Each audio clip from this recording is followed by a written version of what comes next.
चॅनलमध्ये सर्व शेतकरी बांधवांचं स्वागत, अभिनंदन। तर आज आम्ही आलो आहोत आमच्याच गावातील एक प्रगतशील युवा शेतकरी ज्यांनी स्वतःच्या कष्टाने, जिद्दीने आणि मेहनतीने हा खूप सुंदर असा काकडीचा प्लॉट आणलेला आहे आणि या काकडीच्या प्लॉटमधून रोज बऱ्यापैकी चांगलं उत्पन्न काढण्याचा ते प्रयत्न करत आहेत।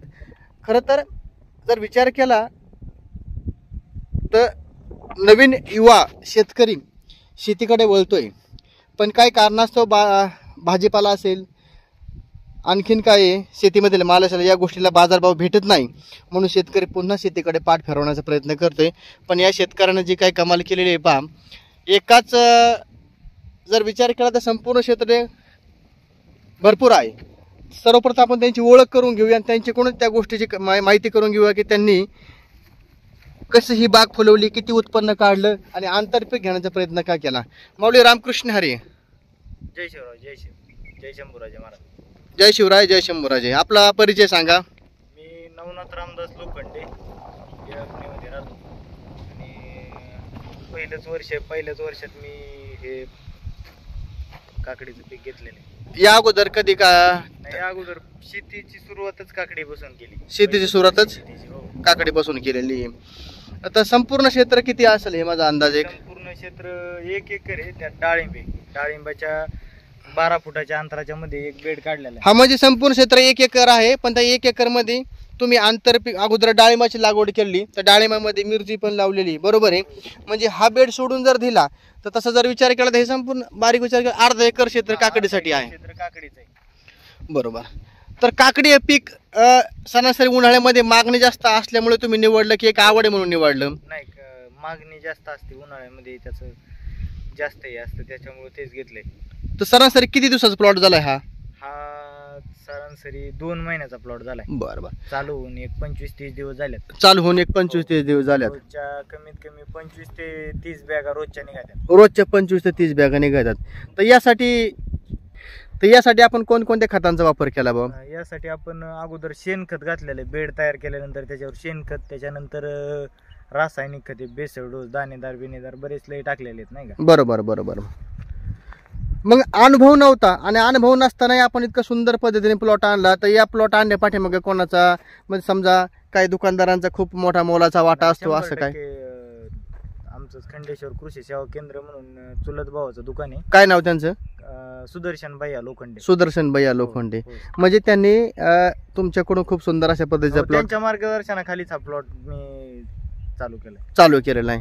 म्हणजे कसं असतंय, काही वेळेस शेती करत असताना अनंत अडचणी येतात, पण मार्गदर्शक जर चांगला असेल तर शेती नक्कीच सुजलाम सुफलाम होते। म्हणजे सुदर्शन भैया लोखंडेने तुम्हाला खूप मोलाचं असं मार्गदर्शन केलेलं आहे। तर आताच आपण बोलले की रोजच्या 25 ते 30 बॅगा माल निघताय, बरोबर आहे।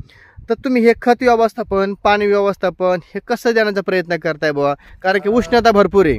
सुरुवातीचे माल लागूपर्यंतचे दिवस आहे तोपर्यंत आम्ही दिवसाआड पाणी देत होतो. पण आता ज्या वेळेस माल चालू झालाय तेव्हापासून आम्ही कंटिन्यू रोजचं पाणी सोडतोय 4-5 तास. रोजचं पाणी सोडतोय.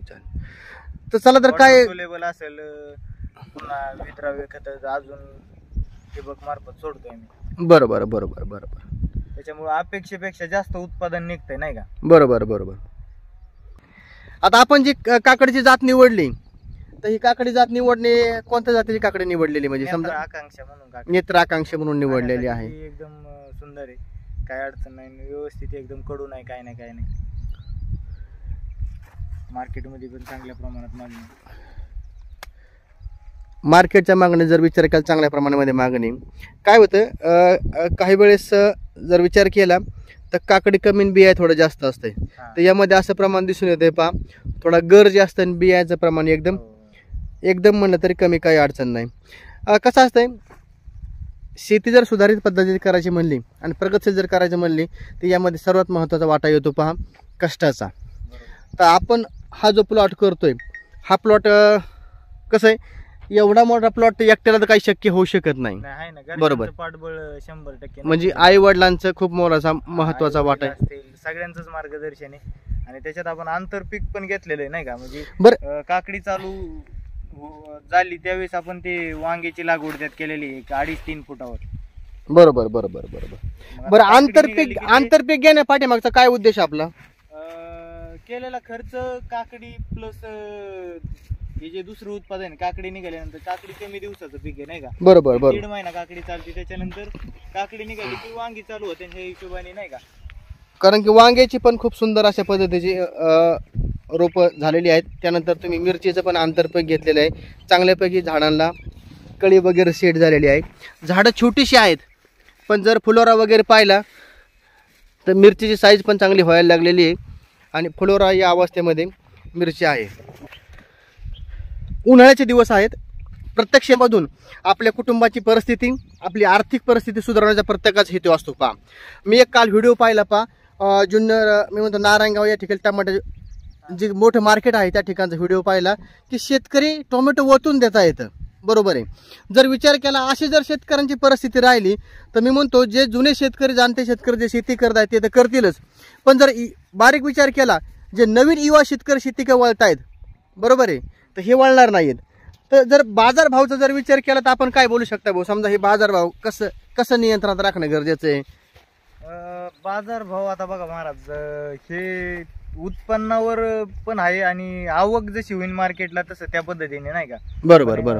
प्रत्येक जण हा विचार करतो की बाबा उन्हाळ्यात पाण्याची कमतरता असते की बाबा सगळीकडेच पाणी कमी. बरोबर. त्यामुळे प्रत्येक जण जर काकडीच लावली तर मग नक्कीच बाजारभाव राहणार नाही. खरी गोष्ट आहे. ज्याच्या त्याने नवीन आधुनिक पद्धतीने शेती करून ज्याच्या त्याने वेगवेगळं ज्याच्या त्याच्या पद्धतीने केलं पाहिजे. म्हणजे बाजारभाव आपल्या हातामध्ये नाही, शेतीचं उत्पन्न चांगलं आणणं म्हणजे अन्न आपल्या हातात आहे. क्वालिटी आलं तर नक्कीच बाजारभाव बी मिळतोय. आता आपण जो आता माल पाहिला हा सर्व माल 1 नंबर क्वालिटीचा मला वाटतोय. तर हा सर्व माल कुठे जातोय आता जो बॅगा भरला येतो? माल चाकण, मुशी आणि शिरूर मार्केटला. बरोबर. आता काही निवडक माल हडपसर मध्ये मॉल आहे तिथे जातोय तो. त्याचा आणि ह्या रेटचा जवळजवळ कम्पेअर केलं तर बऱ्याच लय फरक आहे, साधारण 7-8 रुपयाचा फरक.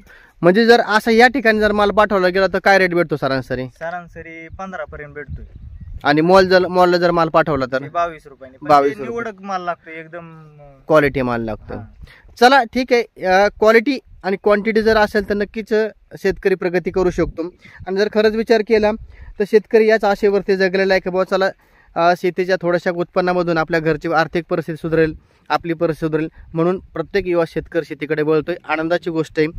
तर एक शेवटचा प्रश्न असा महाराज, खूप खोचक असा प्रश्न आहे, प्रत्येकाच्या मनाला लागणारा असा प्रश्न आहे बा. तर एक शेवटचा प्रश्न, सर्वांगीण दृष्ट्या विचार करता बरेच भाजीपालाचे माल म्हणजे रेटच पडलेले आहेत.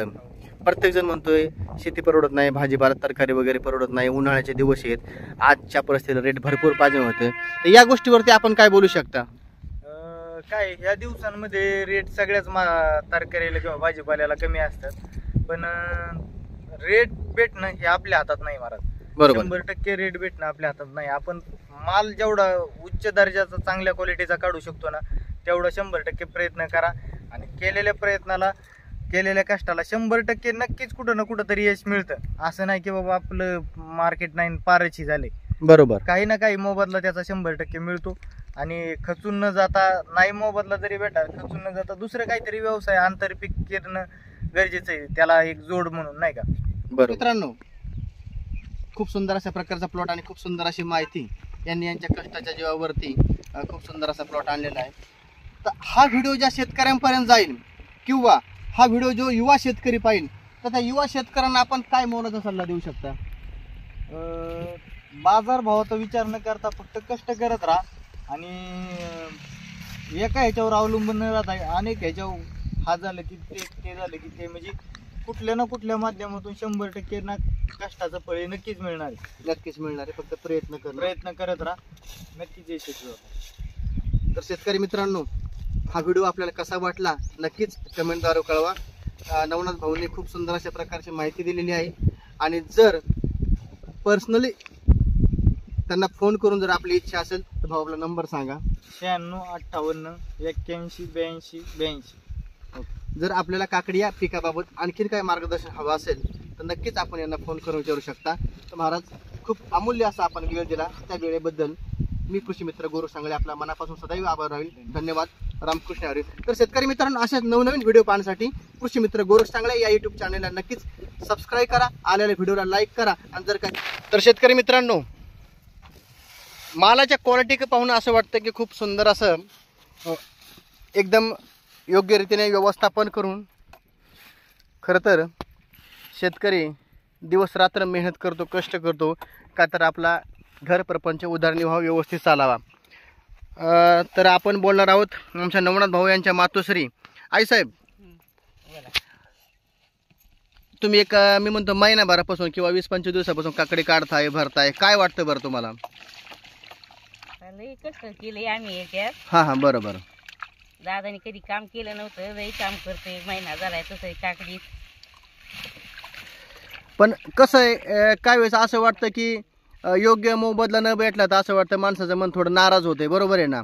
असं वाटतं आपण एवढं कष्ट करतोय, खर्च करतोय, थोडासा जर योग्य मोबदला भेटला तर शेती करायला आवड येईल, बरोबर ना. चांगलं पैसे पाणी झालं तर त्याला अजून फ्री होईल, करीन, प्रगती होईल. काय शेवटी बाजारभाव आपल्या हातात नाही. चला, आईंचं पण म्हणणं आहे की मुलाने कधी शेतीमध्ये कष्ट केलेले नाही, पण एक आवड निर्माण झाली म्हणून कष्ट करता येतं. पण एक अपेक्षा असते प्रत्येक आई वडिलांची की आपल्या मुलाची प्रगती व्हावं आणि या प्रगतीच्या माध्यमातून आपली मुलं उत्तुंग शिखरावरती पोहोचवा. चला तर मित्रांनो, धन्यवाद. जर काही चुकत असेल तर नक्कीच कमेंटद्वारे कळवा. धन्यवाद. रामकृष्ण हरी.